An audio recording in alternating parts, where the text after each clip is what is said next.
President with a jam-packed address addressing issues here in the States and the ongoing unrest overseas in Ukraine. Fox 61's Gabby Molina joins us with reaction to tonight's State of the Union. Gabby. Well, President Biden's speech started off addressing the conflict between Ukraine and Russia, outlining what the U.S. has already done to help, as well as what else the country will do.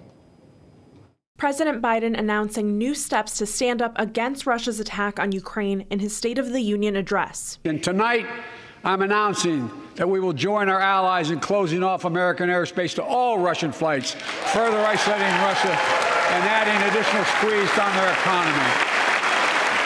We're giving more than $1 billion of direct assistance to Ukraine. The president did take time to tout some accomplishments in his first year of presidency, including handling of the COVID-19 pandemic, the infrastructure bill, and the American Rescue Plan Act.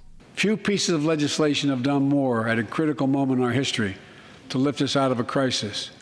It fueled our efforts to vaccinate the nation and combat COVID-19, delivered immediate economic relief to tens of millions of Americans. President Biden also addressed some of the issues that are impacting Americans, like rising costs. One way to fight inflation is to drive down wages and make Americans poorer. I think I have a better idea to fight inflation.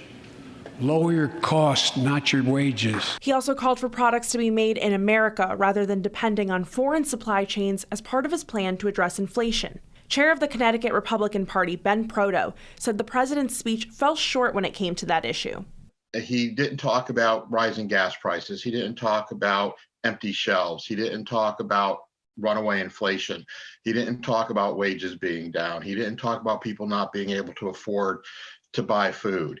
He missed a lot of what everyday Americans are worried about.